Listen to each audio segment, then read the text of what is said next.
हम कई बार अपने जीवन में ये सोचते हैं कि हम इतने दुखी क्यों हैं?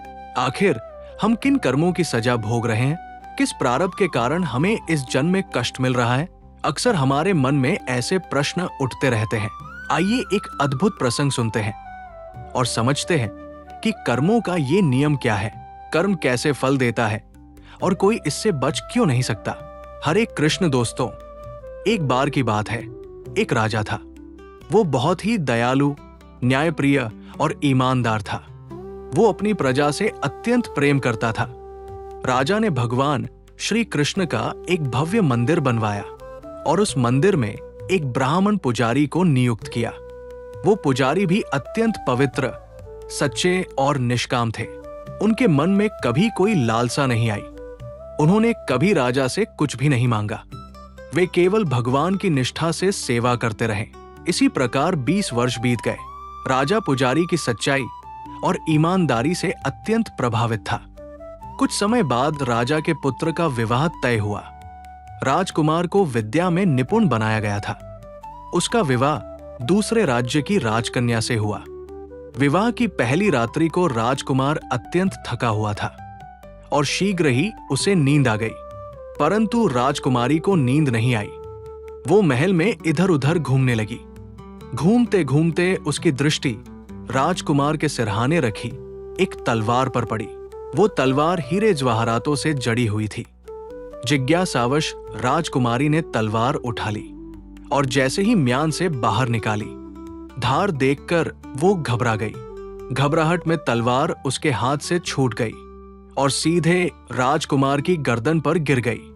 क्षण भर में राजकुमार का प्राणांत हो गया। राजकुमारी भय से कांप उठी।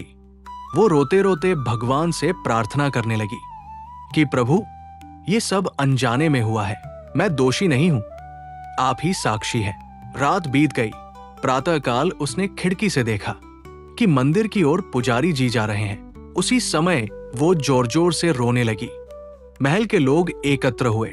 राजकुमारी ने कहा कि उसके पति की हत्या हो गई है और उसने किसी को मंदिर की ओर जाते देखा है। संदेह के आधार पर पुजारी को बुलाया गया। उनसे पूछा गया कि क्या उन्होंने ये अपराध किया है। पुजारी ने कहा कि उन्हें कुछ ज्ञात नहीं। वे कभी महल भी नहीं आए।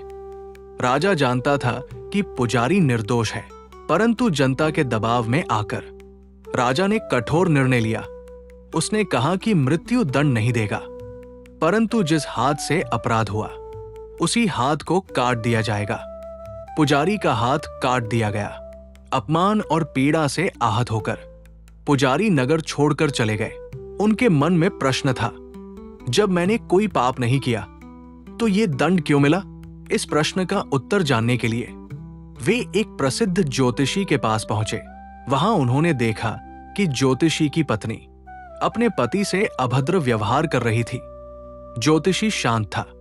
ज्योतिषी ने बताया कि यह भी कर्मों का ही फल है। पिछले जन्म में वह कौआ था और उसकी पत्नी गधी। उसने उस गधी को बहुत कष्ट दिया था, जिसका फल उसे इस जन्म में मिल रहा है। इसके बाद ज्योतिषी ने पुजारी को उसके पूर्व जन्म की कथा बताई। पिछले जन्म में पुजारी एक तपस्वी था, राजकुमार एक कसाई था और राजकुमारी एक गाय। तपस्वी ने सत्य बोलने की प्रतिज्ञा में कसाई को गाय का मार्ग बता दिया, जिससे गाय की मृत्यु हुई। उसी कर्म के फलस्वरूप इस जन्म में वही हाथ कट गया। ज्योतिषी ने कहा, बिना कर्म के फल के किसी को न सुख मिलता है न दुख। दोस्तों, हमारे जीवन में जो भी घटित हो रहा है वो हमारे ही कर्मों का परिणाम है। यदि कोई हमसे झगड़ता है और हम भी झगड़ा करते हैं तो नए कर्म बनते हैं। यदि कोई गाली देता है और हम भी गाली देते हैं तो कर्म और मजबूत होते हैं। भगवान श्री कृष्ण कहते हैं, अपने सारे कर्म मुझे समर्पित कर दो। जब कर्म भगवान का होगा तो उसका फल भी भगवान का होगा। तुम केवल आनंद में रहोगे जब सुख और दुख समान लगने लगे। जब सब प्राणी एक समान दिखें, तब समझना कि तुम ईश्वर के बहुत करीब हो। अपने विश्वास को मजबूत रखिए। अपने कर्म भगवान को समर्पित कीजिए। हरे कृष्ण। चैनल को सब्सक्राइब करना ना भूलें।